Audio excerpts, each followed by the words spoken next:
जीवन में सुखी कौन नहीं रहना चाहता। कोई भी इंसान दुख को नहीं चाहता है। हर कोई चाहता है कि मैं खुश रहूं, सुख में रहूं, सब कुछ मेरे पास हो। कई इंसानों के पास ऐसा चीज रहता भी है और कई इंसान दुख में डूबा रहता है। बहुत सारे लोग ये चिंता में फंसे रहते हैं कि मेरे जीवन में सुख कब आएगा। तो चलिए इन्हीं बातों पे चर्चा करते हैं कि हमारे जीवन में भी सुख का छांव आए, हम भी सुख का अनुभव करें। ये दुख भरी जिंदगी, ये कष्ट भरा समय बहुत झेल चुके। भगवान से कैसे प्रार्थना करें, कैसे हम अपने जीवन में सुख को लाएं, चलिए जानते हैं। अभी तक इस चैनल को सब्सक्राइब नहीं किए हैं तो सब्सक्राइब अवश्य कर लें, बेल आइकन को भी प्रेस कर लें ताकि इसी तरह की ज्ञानवर्धक वीडियो आप तक पहुंचता रहे। हर व्यक्ति सुख चाहता है, कोई दुख को नहीं चाहता, पर जिसे कोई नहीं चाहता है वही आकर घर में डेरा डाले रहता। किसी से भी पूछ लीजिए, सबके घर में कोई ना कोई कष्ट, उलझने, दुख रहना ही रहना है। पर उसे चाहता नहीं, और जिसे चाहता है वो तो आती ही नहीं। हर व्यक्ति सुख को चाहता है, अपने जीवन में आनंद को चाहता है, पर उसे लाने के लिए व्यक्ति कई कष्टों में डूबता है, कितना परेशानी उठाता है, दिन रात मेहनत करता है। और कई लोग तो सुख के चक्कर में गलत कर्म पे भी उतर जाते हैं। धन और दौलत के हासिल करने के लिए वो गलत रास्ता भी अपना लेते हैं, बुरे कर्म करने लगते हैं कि ताकि मेरे जीवन में सुख और वैभव आ जाए, मैं धनी हो जाऊं और मेरे पास किसी चीज का कमी न हो। इसके लिए वो गलत काम भी करने पे उतर जाता है। फिर भी क्या उसके जीवन में चैन और सुकून आता है? क्या वो आनंद पूर्वक जीवन बिता पाता है?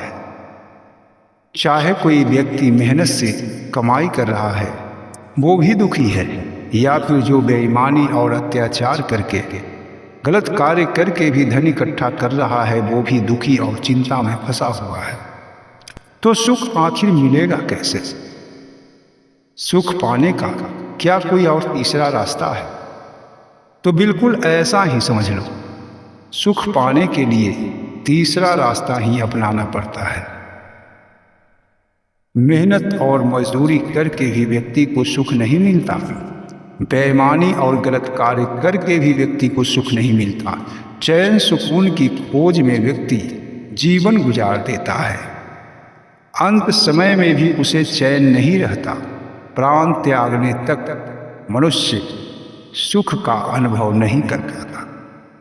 उसे ये संतुष्टि नहीं होती कि मैं जीवन में जब पूरा जीवन जी चुका हूँ तो मैं सुख को भोगा हूँ। उसे बस यही लगता है कि मेरे जीवन में तो बहुत सारे कष्ट और दुख आए, वही झेलते झेलते मेरा जीवन बीत गया। तो सुख का वो तीसरा रास्ता क्या है? वो तीसरा रास्ता ऐसा है जिसमें निश्चित ही सुख प्राप्त हो जाता है। ना मेहनत और मजदूरी करने की आवश्यकता है, ना चोरी और बेईमानी करने की आवश्यकता है, ना ही कोई बुरे कर्म करने की आवश्यकता है। सुख पाने के लिए अपने मन को बदलना होगा। सुख पाने के लिए अपने चाहतों और विचारों को बदलना होगा। जब तक इंसान ऐसा नहीं कर पाएगा तब तक वो सुख का अनुभव नहीं कर पाएगा। उसके पास भले ही बहुत सारा सुख हो फिर भी वो बेचैन रहेगा, चाहे उसके पास धन हो या न हो। दुख हमेशा उसके सामने खड़ी रहेगी। तो मन को कैसे बदला जाता है, विचारों को कैसे बदलें कि हमें सुख प्राप्त हो? मन को बदलने का सही तरीका यही है कि जब मन करे कि मुझे ये चाहिए तो सबसे पहले आप सोच लें कि जो ये मन चाह रहा है वो सही है या गलत है, और जो चाह रहा है वो मेरे औकात के अंदर है या मेरे हैसियत के बाहर। अगर मन कर रहा है कि मुझे आज कचौड़ियाँ खानी है, तो अगर आप कचौड़ियाँ खाने में सक्षम हैं तभी आप कचौड़ियाँ खा सकते हैं, नहीं तो आप किसी के घर से घी चुराकर, आटा चुराकर अगर कचौड़ियाँ खाते हैं तो आपको सुकून नहीं मिलेगा। भले ही आप ऊपर से खुश हो जाए कि मैंने तो जो चाहा वो हो गया, फिर भी आपके अंदर वो परमानंद नहीं आएगा, वो आनंद नहीं आएगा जिसे मनुष्य तलाशता है।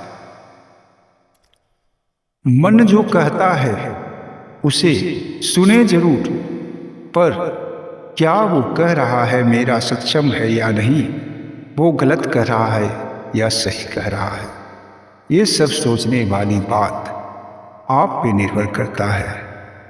आपका विचार, आप अगर अच्छे सोचते हैं, अच्छे करते हैं, अच्छे लोगों के साथ रहते हैं, आपके पास कोई पाप की गेठरी नहीं है, आप कभी भी किसी पे अत्याचार नहीं किए हैं, आपके पास जो है वो खाकर आप प्रसन्न रहते हैं, तो आप सुखी अवश्य रहेंगे। कहने का मतलब ही है कि आपके पास जितना है उसे अनमोल समझ के स्वीकार करें। जैसे ही प्रभु आपको रखते हैं वैसे में ही मुस्कुराकर जीवन काटें। कभी भी ज़्यादा ऊंची उड़ान उड़ने की कोशिश न करें। अपने क्षमता के अनुसार प्रभु जो दिए हैं उसी के अनुसार रहकर मन को संतोष बना लें, आपको सुख अवश्य मिलेगा। और जब आपको इससे संतोष नहीं मिलता तो फिर वही संघर्ष, वही मेहनत, वही चोरी और बेईमानी के चक्रव्यूह में आप फंस जाएंगे और बहुत कुछ हासिल भी कर लेंगे, फिर भी आपको सुख और आनंद नहीं मिलेगा। इसलिए संतोष ही सबसे बड़ा सुख है। जिसके मन में संतोष आ जाता है, जिसके मन में ये लगता है कि अब बस मेरे पास सब कुछ है, बस इतना ही मेरे पास है जो बहुत है, प्रभु की दया से मैं सुखी हूँ, भगवान की दया से मेरे पास सब कुछ है। चाहे भले ही आप एक सांझ ही खाना खाकर सो रहे हैं, फिर भी अगर आप मुस्कुराकर जीवन काटते हैं तो भगवान की दया आप पे बरसना शुरू हो जाता है। ईश्वर आप पे प्रसन्न हो जाते हैं, क्योंकि वो देखते हैं कि इसके पास कुछ भी नहीं है, फिर भी ये मेरा गुणगान करता है, मेरा प्रशंसा करता है और मुझ पे निर्भर है।